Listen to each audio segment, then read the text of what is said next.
नमस्कार दोस्तों, स्वागत करती हूँ आपका। माधोपुर गांव में भोला राम नाम का एक किसान मजदूर रहता था।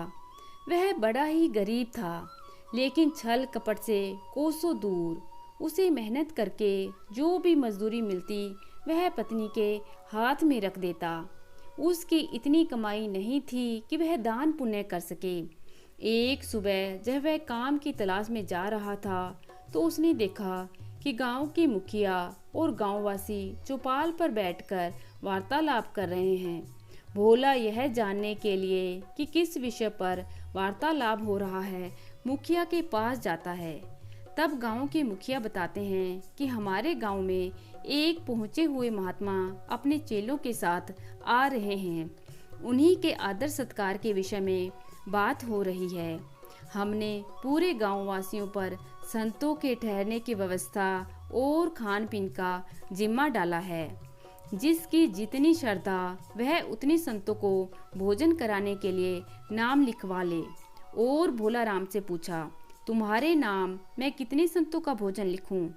यह सुनकर भोला राम उदास हो गया और हाथ जोड़कर बोला, मुखिया जी, मन तो मेरा भी बहुत करता है कि दान पुण्य के कामों में हिस्सा लूं, लेकिन आप जानते हैं कि मैं कितना गरीब हूँ।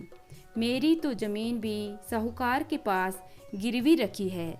मैं अधिक तो नहीं, किंतु एक संत को भोजन अवश्य कराऊंगा, भले ही मुझे खुद भूखा रहना पड़े, लेकिन अतिथि सत्कार अवश्य करूंगा।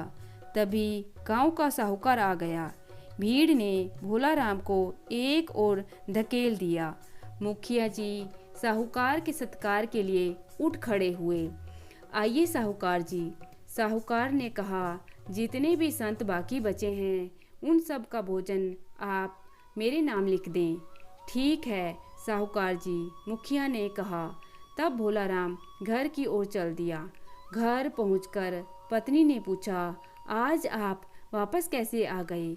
तब भोला राम अपनी पत्नी को पूरी बात बता देता है और कहा, मैं भी एक संत अपने जिम्मे ओढ़ आया हूँ। आज मैं जी तोड़ मेहनत करूँगा और संत को भोजन कराने की व्यवस्था करूँगा। यह कहकर वह काम की तलाश में निकल जाता है। तभी उसे गांव का जमींदार मिल जाता है। वह भोला से कहता है कि उसके घर पर कुछ मेहमान आने वाले हैं। उसे ईंधन के लिए कुछ लकड़ियाँ कटवानी है। क्या वह लकड़ियाँ काट देगा? भोला राम ने झट से हाँ भर दी। जमींदार ने यह भी कहा कि लकड़ियाँ शाम तक कट जानी चाहिए। भोला राम ने कहा, ठीक है, वह समय पर काम खत्म कर देगा। वह मन ही मन बहुत खुश था कि उसे अच्छी मजदूरी मिल जाएगी, जिससे वह संत के भोजन का प्रबंध कर सकेगा। भोला राम ने लकड़ियां काटनी शुरू कर दी और शाम तक काटता ही रहा। काम खत्म होने पर जमींदार ने उसे मजदूरी के साथ साथ चावलों से भरा टोकरा, कुछ फल और सब्जियां दे दी, जिसे लेकर वह अपने घर पहुंचा। अगले दिन भोला राम मुखिया जी की चौपाल पर पहुंचा और बोला, मुखिया जी, अब आप एक संत को मेरे यहाँ भेज दीजिए। मुखिया बोला, मैं तुमसे क्षमा मांगता हूँ, तुम्हारा नाम तो मैं लिखना ही भूल गया। भोला राम बोला, पर मुखिया जी, जब तक संत मेरे घर पर भोजन नहीं करेंगे तब तक मैं और मेरा परिवार अन्न ग्रहण नहीं करेगा। तब मुखिया ने कहा, तुम ऐसा करो, किसी संत से निवेदन कर उसे अपने घर ले जाओ और भोजन करा दो। शायद कोई संत तुम्हारा निवेदन स्वीकार कर ले। भोला राम ने कोई जवाब नहीं दिया और आंखों में आंसू लिए वह वापस चल दिया। तभी एक संत भोला राम के सामने आए और पूछने लगे, तुम दुखी क्यों हो? तब भोला राम ने पूरी बात बता दी और कहा, अब मेरी आपसे विनती है कि आप ही अपने चरणों से मेरा घर पवित्र करें और वहाँ चलकर जो भी रूखा सूखा है उसे ग्रहण करें। संत बोले, तुम्हारे मन में निस्वार्थ सेवा भावना है, मैं अवश्य चलूँगा। संत की बात सुनकर पूरा जन समूह हैरान हो गया। दरअसल ये संत साहूकार का निमंत्रण ठुकरा चुके थे। जब साहूकार को यह बात पता चली तो उसे बहुत बुरा लगा। इसे अपना अपमान समझा और वह भोला के घर की ओर चल दिया।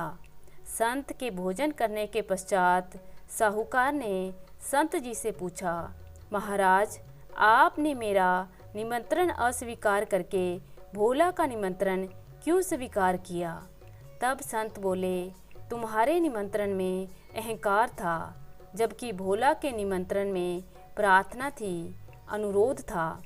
इसके मन में संतों के प्रति सच्चा आदर है। तब भोला बोला, महाराज, मैं स्वयं को बड़ा भाग्यशाली समझ रहा हूँ कि आपने मुझ जैसे गरीब के घर पर भोजन ग्रहण किया। तब संत बोले, कोई छोटा बड़ा, अमीर गरीब नहीं होता। जो सच्चा होता है उसकी मदद करने ईश्वर स्वयं धरती पर आते हैं। यह कहते ही संत अंतर्ध्यान हो गए। अब बस केवल उनके चरण कमलों के निशान बाकी थे। तभी लोग बोले, भोला के घर पर भोजन करने वाले स्वयं भगवान श्री हरि थे। यह जानकर भोला और उसकी पत्नी की आंखों में खुशी के आंसू छलक पड़े। तो दोस्तों, आशा करती हूँ कि आज की कहानी आप पसंद करेंगे। धन्यवाद।